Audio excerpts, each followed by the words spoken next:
ug sama sa inyong nabasa kagaina. Today is ang check-up ni Ashing and ni Ate Shang dito mi sa Davao Doctors Hospital nga clinic ni Doc. Murag mo na ginoon na madam. Gani. Gani oh, pag-ampiya sa bansa. Dam. Dam. Bye. Madam, di ba na may I-vlog ni si Madam ti ay. Murag siya ang owner. Pag-seatbelt at makabayad rin Seatbelt ng na. mga Joke karon. 3 mil kayo dam Driver ba? jud tigtaon sa seatbelt ba? Madam, ko siya nang pakuwi sa tuwa. napabiyad. Ya malibre pa jud daw niya eat all you can. Napabiyad dito. Patay. Bawi ano niya. Naingat na sa wala na daw sura siya ang tagiyaning tumbler ba? Para na daw tig serve si Ashley. Sa taliksik na daw. Ite, ite. Bye-bye. Thank you. Salamat eh. Kusang. Kini nga time padulong namin sa Davao Doctors Hospital, and as you can see lain na gyud ang panahon kay mga dag-um na, and this is just around 10 a.m. Gikan pa ko anig duty din sabay na ko sila sa hospital kaya ako man ang nag-appointment. Wala ang gani may kadugay dito sa Matina ning buhos na ang ulan, which is kusog-kusog jud. Good thing kay nakahiram ta sa sakyanan nila Ate Ann, and thank you kay Ejid nga maoy taga-drive.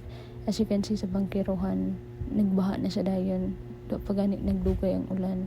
But here's Ate Shang. Ang ampay niya magsakay-sakay. Para artista. Nag-artista ba yun? Para mag-main character sa music video. Tapos ang isa din hiya, sige nagdidi sa iyang pacifier. Hello, Ashing. Di pod kay ni traffic na time, so wala na nagdugay hapit na may naabot. At saka gid panidan aning mamalals, di man maminaw tuwag. Abot na tama? Abot na daw may ng Google. Nara nag-entrance na ano? Ay ito ano sa likod ng ano? Kini nga time nangita na lang may dito ka parkingan sa likod. Di pod kay mi sure asa dapat ng parking kung magbayad na lang ba mi dito sa outside sa premises aning hospital or dito gid mi sa 4th floor sa ilang parking lot. Kanta? Ha? Yay! Naabot namin sa hospital na rin sa 4th floor ang clinic ni Doc Acosta, and ginatimbang na dahil ang mga bata kay para pag-abot ni Doc around 12 or 1 para mag-start og check-up, largo-largo na po, tawag-tawag na lang sa mga patients. To the rescue sa pagbantay si Nanay Ganda, ang among mamalals, kay pag purya buyag po rabayin ta ni mga bata abog at na pod, so kung hawiyon na ang kamot puli na pod substitution reps. Kay sila mag-good. Kani siya kay 1 year and 6 months na-identify na siya ano. Nya kani siya sayo na inamon hibaluan. Si mama ani nga time kasi tabi sa other parents nga naapoy mga anak nga naay special needs, and kini nga time na timbang na pod si Ashing, pero wala pa gyapon naabot si Doc ani para sa check-up. And gisapot na nga mong bata. Labuan pa na sa legs ni Asin ba? Ano namin? Oh, labuan pa na ang legs si Tita Nin ba? Katulugon. Disturbo. Di mo pa disturbo. Di mo pa disturbo. Baba kaya.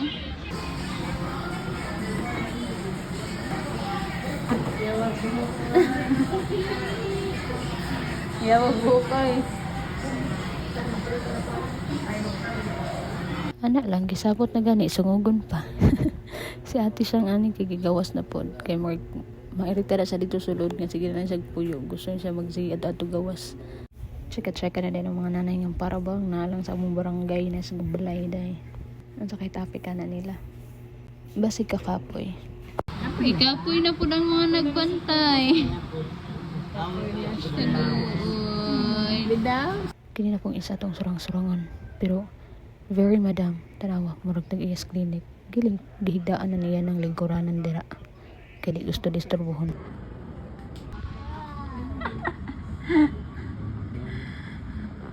Dayan din naman ba?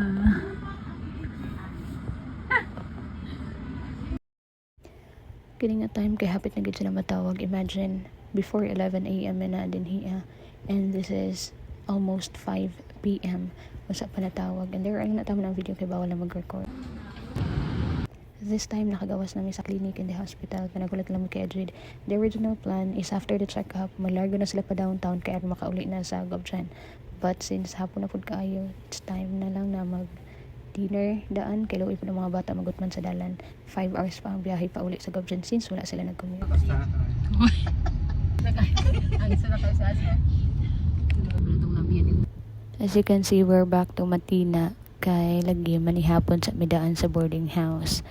And since na naman may dinhi adapit sa Alorca, video lang na ako siya. Samtang nagdabay-dabay ko lang mga dira amin nagtrabaho. Mao na ang building nga gitabuan na teacher, and dito po ko sa Picas building which is sa 5th floor. Good thing kay na ako sa balay nag-work katong paglinog sa wala ko din haa sa building.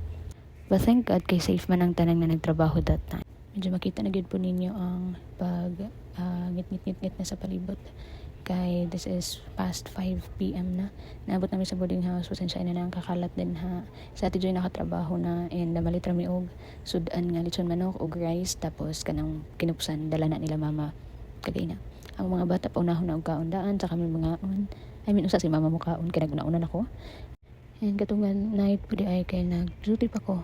Nag half day lang ko kay pag-abot nila mama gikan Gobjan anong morning kaka-out lang pud na ako sa work and wala pa jud ko'y tulog. Thank you kay Kendra kay siyang nag-duty sa ako ang first 4 hours 8 to 12 tapos ako na nagtiwas 12 to 5 a.m. And of course, thank you Lord sa tanang grasya ug panalangin, especially sa mga tao nga nakapalibot sa among nga may tabang ug kana lang. God bless.